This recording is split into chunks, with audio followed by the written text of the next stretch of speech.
kecewa dengan Pemprov DKI Jakarta. Saya merasa dibohongi. Biaya pendidikan itu tinggi sekali. Dan pendidikan yang bermutu itu tentunya butuh biaya. Tapi orang miskin nggak punya biaya. Saya pengen berhenti dari dari mulung.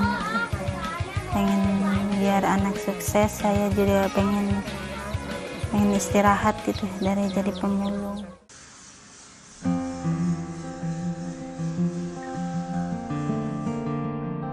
Bau busuk, kotor, dan menjijikan. Apalagi jika sampah itu sudah menggunung berhari-hari seperti ini. Tapi puluhan orang ini akrab dengan sampah. Sampah, hidup mereka. Sampah adalah makan mereka. Ada Ode dan suaminya di antara puluhan pemulung yang memilah-milah sampah. Ini suami saya, Mas. Suami istri sudah 8 tahun akrab dengan tempat pembuangan sampah Bantar Gebang, Bekasi, Jawa Barat. Tadinya, keduanya adalah petani penggarap dari Kerawang, Jawa Barat. Tapi sawah semakin hilang di Kerawang. Tak ada pekerjaan untuk mereka. Maka Bantar Gebang jadi persinggahan mereka untuk melanjutkan hidup. Saya sama bapak itu dari jam 7 sampai jam 4 itu 30.000. Satu bulan itu menghasil jadi 900. Seharian memungut sampah, perempuan 44 tahun ini pulang ke rumah. 24 jam selama 8 tahun ini, bau busuk sampah jadi nafas Ode.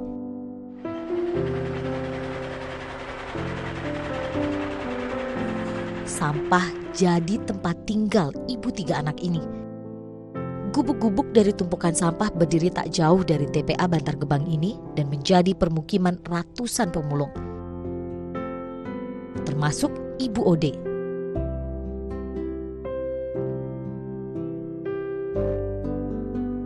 Di sini orangnya banyak. Saya habis mulung harus bersih-bersihkan pakaian, harus beres-beres pakaian. Tapi Anda jangan merendahkan Ibu Ode. Ia boleh tak tamat SD. Tapi perempuan pemulung ini punya anak gadis seorang mahasiswa di sebuah perguruan tinggi swasta di Jakarta. Sayang, saat kami datang, kami tak sempat bertemu dengan Masnah. Putri yang dibangga-banggakannya itu sedang kuliah.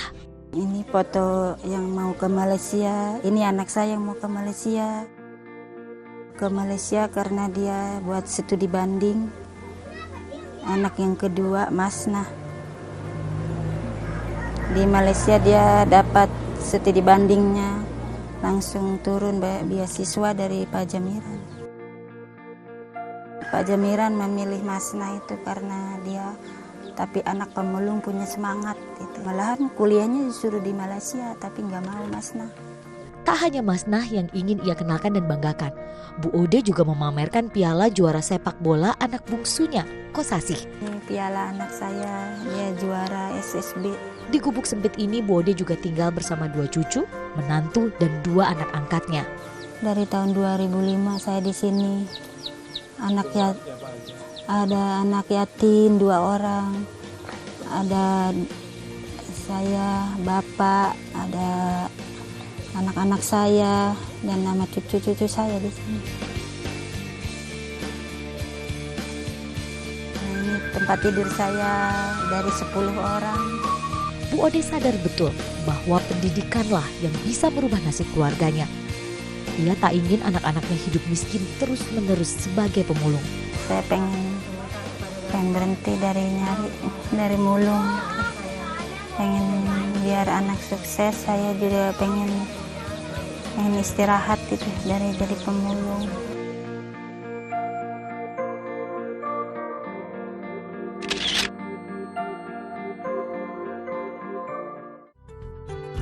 Pada tahun 2005 itu saya berpikir gitu ya, saya harus punya sekolah gratis sendiri.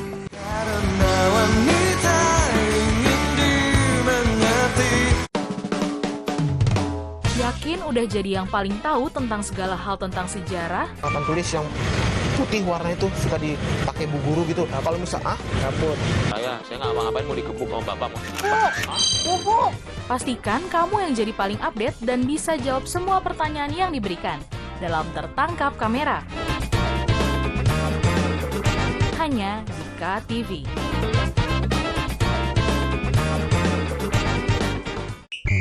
Apakah mereka tidak tahu kita sudah di abad ke-21? Bahkan kakekku pun tidak lahir tahun 1820. Kalau begitu, selamat membaca Ronaldinho. Ayo kita main tendangan penalti.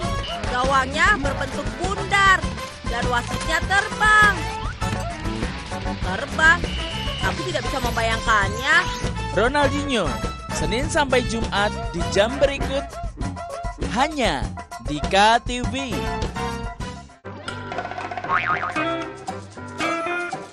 Yang namanya hidup nggak perlu terlalu dibawa serius. Santai aja sambil ketawa ke TV melihat video-video lucu. Waduh ente, minumnya gimana sih? Kok keluarnya dari bawah? Ya ilah, ngasih semangat malah dicipratin es. Dunia tawa. Hanya di KTV.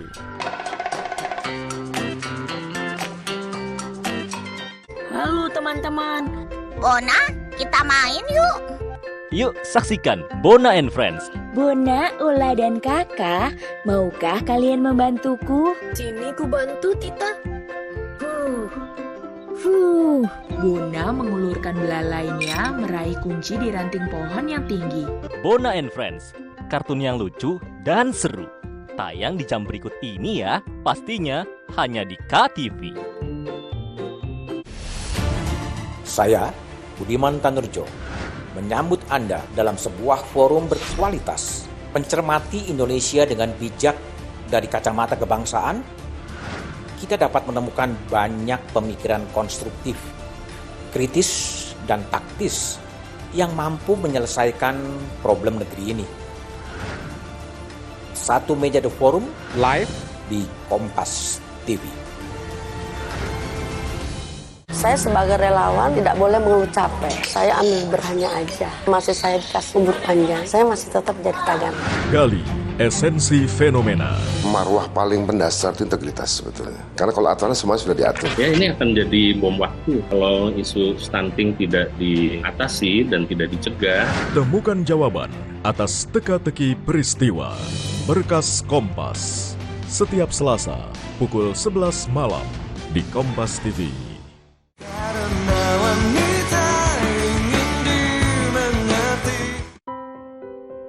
Sofi, Santi, dan beberapa anak perempuan lain sibuk menyiapkan bahan-bahan untuk membuat kue. Anak-anak ini akan membuat kue keju kastengel. Perhatikan gaya mereka.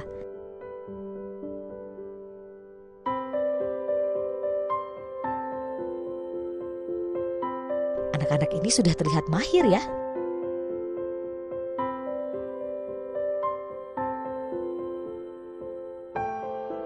Dan lihat lagi, anak-anak ini fisiknya sehat dan bersih.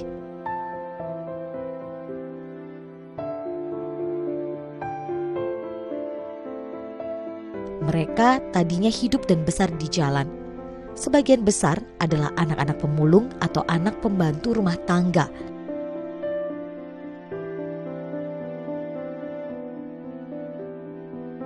Tapi sejak menjadi murid SMP gratis Ibu Pertiwi Jakarta Selatan, anak-anak dari keluarga miskin ini punya kemahiran lain, membuat kue yang enak.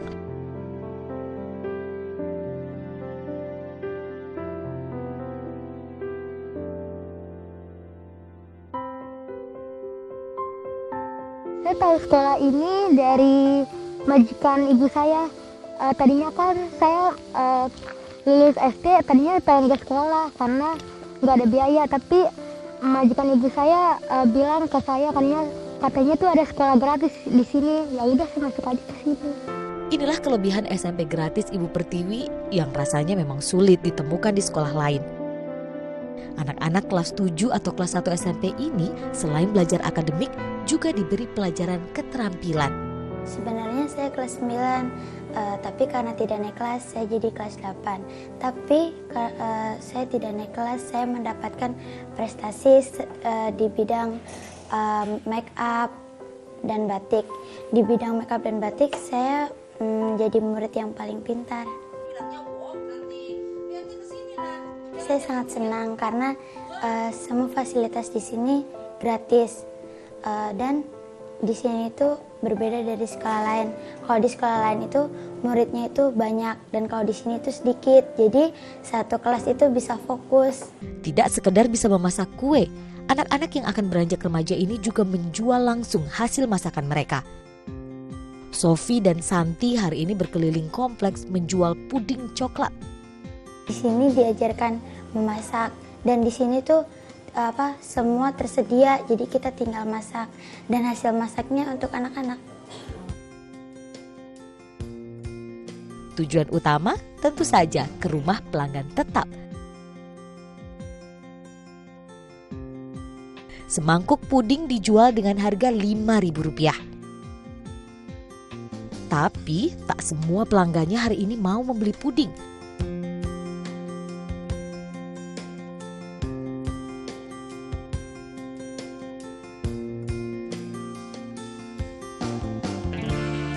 Atau tidak dibukakan pintu meski sudah menunggu lama memencet bel. Nah, jika anak perempuan sibuk berwirausaha membuat dan berjualan kue, anak laki-laki pun tak mau ketinggalan. Mereka punya keterampilan menjahit. Kali ini mereka sedang membuat topi masak. Bangga melihat anak usia 13 hingga 14 tahun ini bisa menjahit dengan rapi.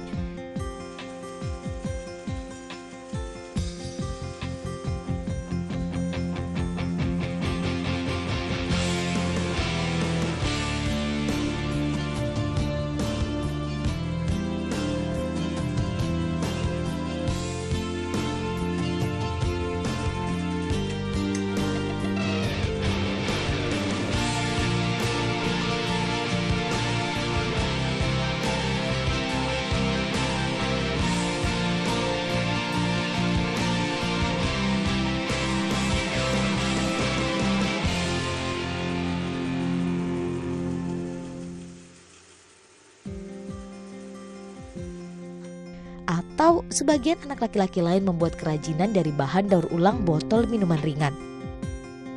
Menyaksikan aktivitas anak-anak membanggakan ini, lalu siapakah yang sudah membimbing mereka? Adalah Ade Pujiati, seorang perempuan yang merelakan rumahnya di kawasan Perdatam, Jakarta Selatan untuk disulap menjadi sekolah gratis bagi anak-anak usia SMP.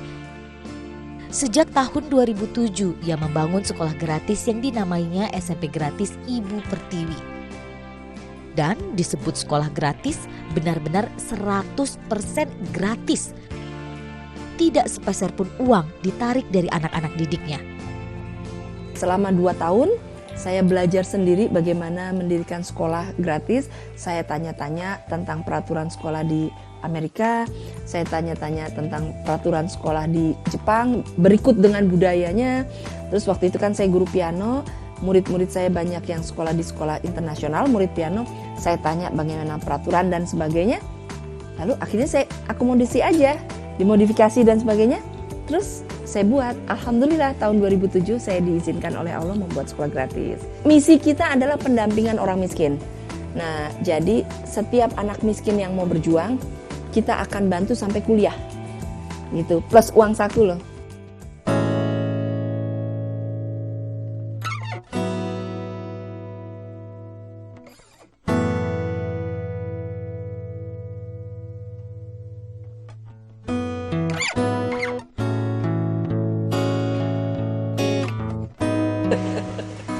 Ini kok dinamain anggrek bulanan? Karena ibunya besar 1 bulan. Nah, iya sih. Kalau mau memperbaiki kualitas guru, mulai dari inputnya. Jadi mahasiswa calon guru itu harus diseleksi. Kalau di negara-negara yang pendidikannya unggul, itu nggak semua orang bisa jadi guru. Kalau di kita semua orang bisa jadi guru. Mulai sekarang pemerintah harus menyeleksi. Jadi lulusan SMA itu hanya yang 10 besar saja di SMA-nya yang bisa jadi guru. Nah, itu pasti akan meningkatkan kualitas guru kita gitu. Terus kesejahteraan ditingkatkan. Terus kalau bisa juga mungkin ada yang kurang tepat dengan kurikulum yang di pendidikan gurunya, saya nggak ngerti. Kalau secara metodologi mungkin oke ya guru-guru kita ya. Tapi saya melihat ada yang penguasaan materinya nggak bagus gitu. Bahkan nggak ngerti gitu. Kan ini kok bisa guru kayak begini gitu.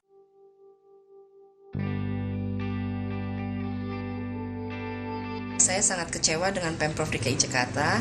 Saya merasa dibohongi, tapi kenyataannya anak-anak asuh saya yang sekolah di sekolah negeri gitu ya, itu nggak gratis, tetap tidak gratis. Memang sejak ada program wajib belajar 9 tahun, sekolah itu tidak ada SPP-nya, SPP dihilangkan, tapi muncul pungutan-pungutan yang jatuhnya lebih besar dari SPP. Tapi kita belum ada budaya transparansi sehingga guru tuh marah ketika saya menanyakan tentang laporan keuangan. Lalu anak-anak asuh saya diintimidasi, ya. Sampai suatu saat, saking sudah tidak tahannya diintimidasi, anak asuh saya memutuskan tidak mau lagi jadi anak asuh saya karena takut nggak lulus, karena sudah ketahuan bahwa dia anak asuh saya. Nah, disitulah pada tahun 2005 itu saya berpikir gitu ya, saya harus punya sekolah gratis sendiri. Mereka kita siapkan dulu supaya punya keahlian, nanti produksinya itu mereka jual, keuntungannya untuk mereka sendiri. Sekolahnya seru, banyak wirausaha dan bisa bikin keterampilan, kerajinan.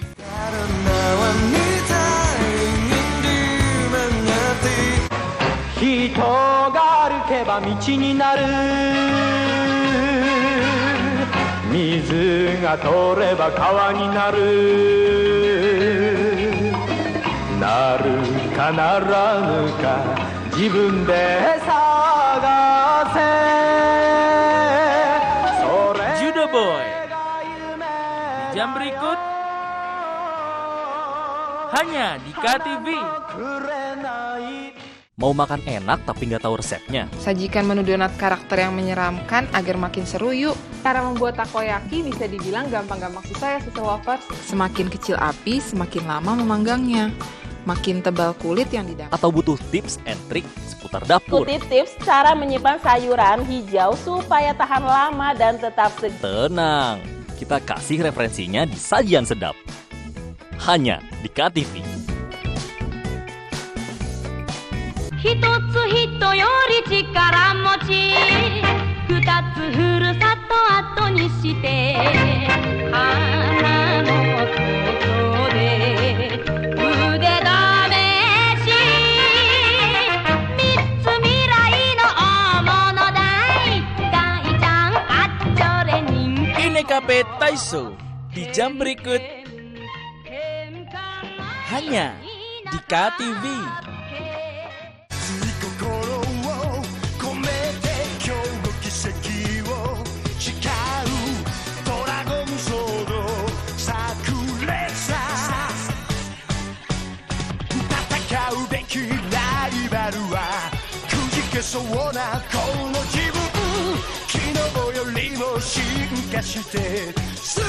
Daikander di jam berikut hanya di KTV. Jangan pegang apa-apa, angkat tangan. Main judi online itu ya, kerugian saya itu ratusan juta. Fenomena pelanggaran hukum yang kerap terjadi di tengah masyarakat. Untuk sama handphone ya, kata dia gitu kan. Buat bukti ke bos gua, buat laporan. Jadi kalau mesin plat itu kita bikinnya sekalian 22 miliar itu. Siaga dan waspada selalu. Eki dan Vina dianiaya dan juga dibunuh. Kedua tubuh mereka ditaruh di sekitar sini. Ikuti Sasaran setiap Rabu pukul 10:30 malam di Kompas TV. Televisi keluarga yang merupakan bagian dari Kompas Gramedia menghadirkan program-program unggulan. KTV bisa dinikmati di siaran digital dan satelit. KTV, televisi kota kita.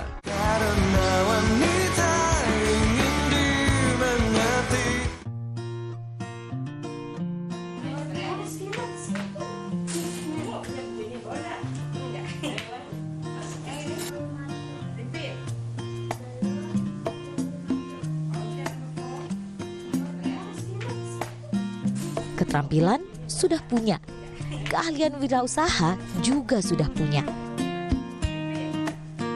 Anak-anak yang disiapkan dewasa nanti mandiri ini harus dibekali bahasa Inggris. Layaknya sekolah lain, SMP Gratis Ibu Pertiwi juga menginduk ke sebuah sekolah negeri di Jakarta. Dengan demikian, anak-anak di sekolah ini juga mengikuti kurikulum yang berlaku. Selain diajar langsung oleh Ibu Ade, anak-anak pemulung, anak jalanan, dan anak pembantu rumah tangga ini juga punya guru-guru yang hebat. Nah, tenaga pengajarnya itu yang guru matematik kita punya 3 ya. 2 dari ITB, 1 dari Aachen Jerman, lulusan Aachen Jerman. Terus kalau yang guru bahasa Inggrisnya itu dari lulusan Melbourne di Monash University. Terus begitu guru bahasa Indonesianya dari FISIP UI. Guru fisikanya itu dosen UI. Guru IPS-nya dosen Gunadarma. Rumah yang disulap menjadi sekolah ini memang tidak seperti layaknya sebuah sekolah. Taman asri dan hijau mempercantik SMP Gratis Ibu Pertiwi. Yang merawat tanaman pun para siswa, termasuk menanam untuk menjual. Saya nggak tahu nama ilmiahnya apa. Hanya kehebatan pinang kraton ini kalau berbunga itu wangi sekali sampai masuk ke dalam rumah gitu. Nah, ini saya lihat pinang kraton ini jarang sekali di Jakarta karena saya dapat bibitnya juga dari Jogja, dari paman saya. Nah, akhirnya ditanam sama kakak saya, sama bapak saya, sama saya karena kami senang tanaman. Nah, ini kan bijinya banyak, buahnya banyak. Saya bilang ke anak-anak, ini kan ada polybag, sekolah menyediakan polybag, pot-pot, tanam, nanti kamu jual, uangnya untuk kamu gitu. Nah, akhirnya anak-anak sekarang rajin. Nanti kalau ada bibit-bibit apa dia tanam terus dia jualin, dapat uang. Ini nanti saya jual 25.000. Nah, saya dapat 10.000, 15.000-nya buat sekolah. Kan anak-anak makan di sini, makan sarapan dengan makan siang. Nah, itu sampah dapurnya banyak sekali. Nah, daripada dibuangin sayang ya sampah dapurnya. Jadi sama anak-anak dibuat kompos. Dibuat kompos, nanti kalau udah sebulan dipanen, ini kompos dapur ya, sampah dapur bukan sampah taman, karena kalau sampah taman itu harus setahun panennya. Nah, akhirnya kalau udah mateng ya sebulan dibuat untuk pupuk. Nah, terus kita sekarang lagi mau jual. Mengagumkan melihat anak-anak ini. Anak-anak yang dilahirkan dari orang tua miskin ini bisa jadi anak-anak yang hebat dan membanggakan. Banyak perubahannya. Ya kalau misalnya SD kan kerajinannya kan dikit, di sini kerajinannya banyak, terus anak-anaknya baik. Kalau di SMP lain anak-anaknya pada kasar. Terus kalau misalnya pulang sekolah ngumpul-ngumpul dulu sambil ngerokok, sambil tawuran. Kan kalau di sini enggak. Kalau misalnya itu langsung pulang. Terus boleh bimbel di sini lagi. Kan kalau misalnya di SMP lain kan bimbelnya kan sendiri, bisa sendiri. Enggak, ini 1, 2, 3, 4, 5. Enggak, yang ini yang anggrek bulan. Oh. Yang anak ini loh, belajar biologinya tuh kan kita pakai metode active learning. Jadi mereka tuh ke taman belajar biologinya. Jadi mereka mengamati kalau ada yang mati, tuh nanam cabai diukur-ukur. Sekolahnya seru, banyak wirausaha dan bisa bikin keterampilan, kerajinan. Tapi peraturannya ketat banget. Kalau misalnya salah dikit dikoreksi sama Bu Ade. Kalau misalnya udah lama-kelamaan salah terus bisa didenda sama Bu Ade. Saya senang sekali bisa sekolah di sini. Teman-temannya baik-baik, sama sih tapi ini lebih sopan-sopan daripada yang sana tidak sopan. Kalau saya sih kalau udah lulus dari sini pengen lanjut ke perguruan tinggi, terus ingin mendirikan yayasan anak-anak yang tidak bersekolah sama yang orang yang tidak mampu. Biaya operasional sekolah ini itu dibiayai oleh negara full. Nah, tapi untuk pribadi muridnya seperti sepatu, seragam, makan, susu, field trip, terus udah gitu ekskul dan sebagainya, gitu, itu dibiayai oleh donatur. Nah, mengapa saya ingin mendirikan sekolah gratis? Karena memang orang miskin itu nggak mampu, biaya pendidikan itu tinggi. tinggi sekali. Dan pendidikan yang bermutu itu tentunya butuh biaya. Tapi orang miskin nggak punya biaya. Nah, siapa yang harus membiayai? Harusnya negara. Tapi negara itu lalai. Ya, ketika guru-guru atau kepala sekolah oknum ya, ketika oknum-oknum kepala sekolah korupsi itu tidak diusut ya. Jadinya banyak sekali orang miskin tidak mendapatkan pelayanan pendidikan yang bermutu. Okay, repeat after me. The boy is smoking in the rain. This is my friend. His name is Firman. Is bukan. She is. Yes, she is. Okay, repeat. Firman. Repeat. Sophie. She's 13 years old. Okay.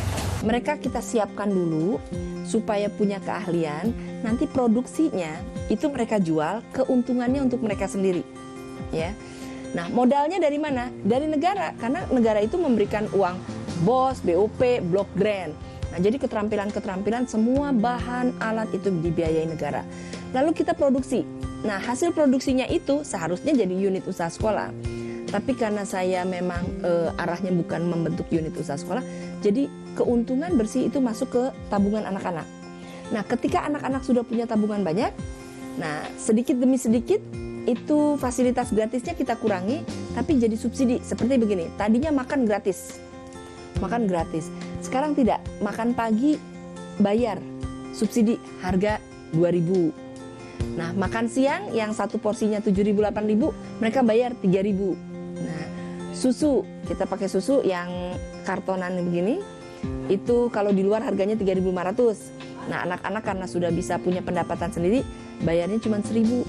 Jadi harga subsidi gitu. Tapi mereka harus minum susu minimal sehari 2 kali. Bu Ade itu orangnya tegas, keras. Tapi kalau misalnya Bu Ade lagi baik banget. Sampai kalau misalnya makanan itu bisa sampai free. Kayak misalnya salah-salah dikit itu diomelin sama Bu Ade, tapi itu juga buat kebaikan kita. Bu Ade itu orangnya tegas, jujur, orangnya tuh suka prihatin, mengajarkan anak-anak tentang kewirausahaan. Jadi Bu Ade itu ingin anak-anak didiknya itu menjadi sukses. Orangnya tegas, jujur, mendidik, terus disiplin gitu. Iya kan, soalnya saya meriksa keuangannya kan, suka bantuin keuangannya. Lucunya di negeri ini. Tidak terbayang akan jadi apa anak-anak yang tadinya besar dan lusuh di ganasnya jalanan ini. Karena wanita seperti Ade Pujiati sudah terbayang masa depan anak-anak ini kelak.